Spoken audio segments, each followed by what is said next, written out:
been following you on social media in Jamaica. I've heard you on several platforms in Jamaica, radar platform.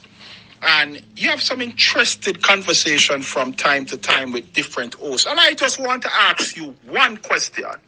Is the People's National Party relevant in Jamaica today? The People's National Party will always be relevant to Jamaica. It is always the People's National Party that rescued Jamaica. Every time Jamaica needs rescuing, it is the People's National Party. So our relevance is just not in question. We will be there to rescue Jamaica from this government when the time comes. I have no doubt in my mind about that. Okay, since the party is relevant, then, as you know, we practice a Westminster system in Jamaica. So the Prime Minister of the day is up to his discretion whether or not he wants to call an election before the term is expired. Now, if Andrew Holness was to call an election 6 months from today, is the PNP ready to take the reins of Jamaica House? If that should happen, the PMP will be ready to be competitive. I have no doubt in my mind about that. So I have no doubt about that. In terms of about winning and taking the reins of government, now that is entirely up to the people of Jamaica, and they would make that decision based on what has Andrew Holness done for the country for the last 5 years or thereabouts, and they would determine that. The PMP is always a viable alternative. There's no question about that. No matter what trouble we're going through, no matter what internal squabbles we are having, we're always a viable alternative. We just need to get our act together, get ourselves together, and remind the Jamaican people that we are the People's National Party. And I'm glad you mentioned whatever troubles and scrubbles that we are going through. And this is a personal question here now, because I know just recently you were suspended or expelled from the People's National Party because you are having some conflict with different members of different areas in the party. Let us hear about that. Yes, there was this kind of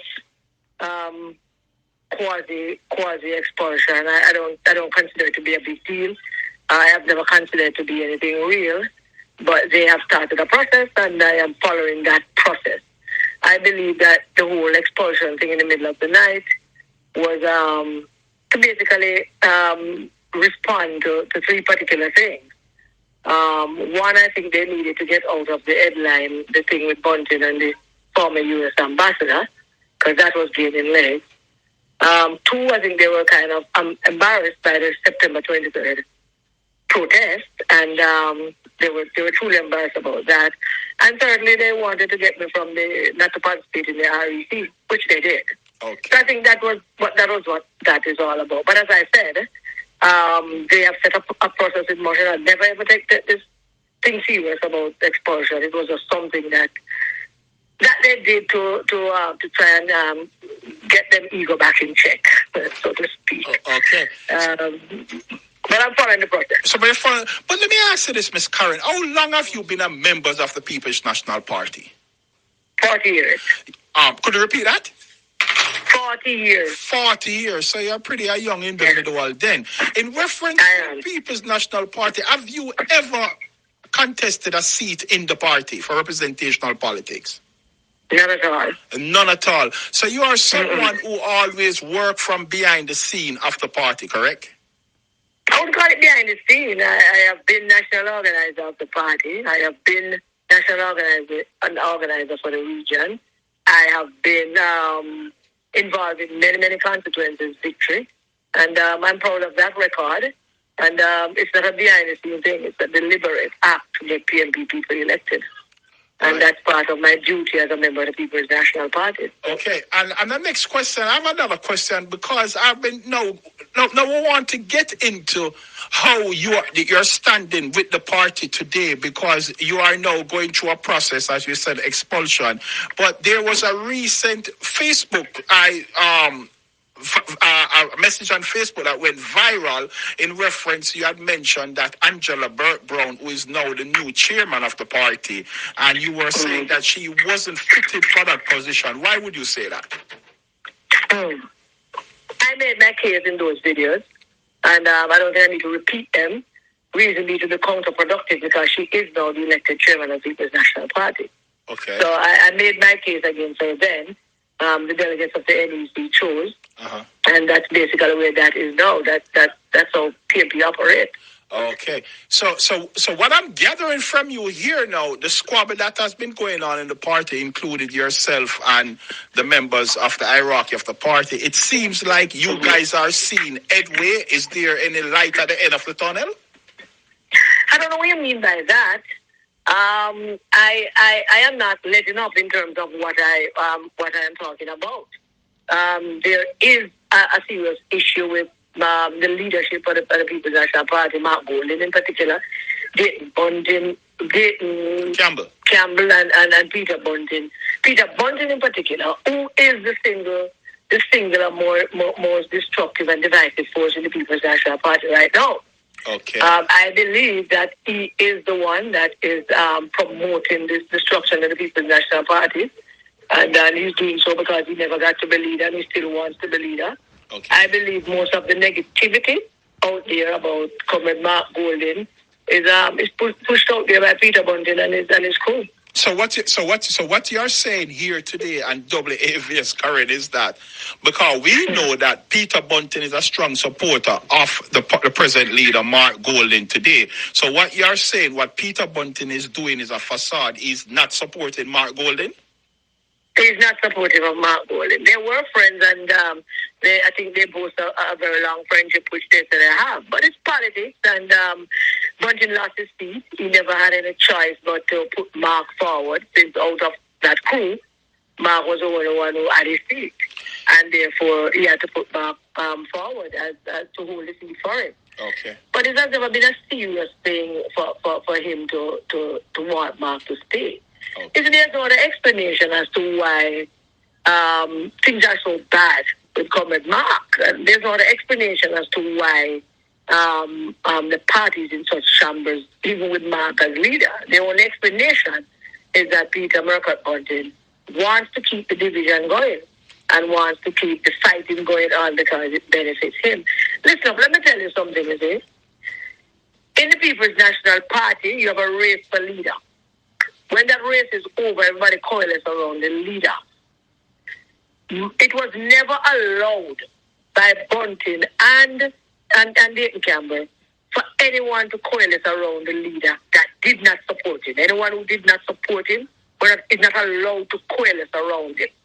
And people have told me, people in the leadership, members of parliament leadership, have told me that when they do have a private discussion with Comrade Mark, it's always productive and a very good relationship. But the moment that Bunting is brought into the equation, the whole thing is mashed up. Because Bunting do not want Mark to reach out to the wider PMP, to include people, to bring the party together, because that does not serve his purpose. And it's not conspiracy theory. Let's have a look at the last year and see how real that is. Okay. Remember, Mark don't have no people in the party. All the people in the Rise United is Bunting people. Okay. Mark only have his constituency. Okay. So in other words, in closing, Karen, so you are saying that Mark Golden is the leader of the opposition party, the PMP, and you are saying that the menu of the party, what the party do whenever there is an election, everybody gather around the leader and support the leader. So I'm asking you, are you supporting Mark Golden? Let's go back to 2020. After Peter Bunting lost to Peter Phillips in 2019, and I have time can talk to you. After Peter Bunting lost, the only job that he and his crew, is to gather around Comrade Peter Phillips and do everything that we all could to make a good showing in the general election. Instead, they deliberately and maliciously campaigned against us winning, encouraged PMP people not to vote, did everything in their power to ensure that PMP lose the election. That is anti-party activity. Oh. And for that, they all should be expelled. Okay. But the notion of, let's say an election comes up and Mark Golden is still the leader, I'm going to find a constituency for a returning MP or a candidate running in that constituency, and I'm going to work with that person to win his or her seat. Perfect. So, in other words, and Karen, in closing, you are still a PMP. You are willing to work with the leader of the PMP, Mark Golding. But what you are saying that all PMP needs to put aside their political ambition and support the leader with all hands on deck, correct? You see, that would be a correct statement if we were all confident that Mark Golding is indeed the leader and not just the leader in name only. Okay. Because that is of genuine concern to authentic PMP. Okay. Yeah, people want us to stay undoubtedly that we're going to gather around the leader, but they are still doubt if he's actually the leader. Okay. He was elected and he's opposition leader and he's the leader in name only. And we have concerns about that. So I wouldn't make such a broad statement until we are settled on the idea that is actually the leader. Karen, we are actually out of time, but what I will ask for you to do, madam, as you are someone on the ground, you are very much forceful, you're a radical individual, and I will tell you, I like your style because that's what we like to see. People want to hold people responsible for all political position. Karen, it was a pleasure speaking to you, and we need to continue this conversation in the future, and please get the PMP together, get the PMP back to the wicket, have them coalesce around the People's National Party leader, and make sure that all hands are on deck. And I know you can get that done because you are very much influential. Thank you very much. Thank you. Thank you. Check this out, man. Anthony Cruz represent. How was that?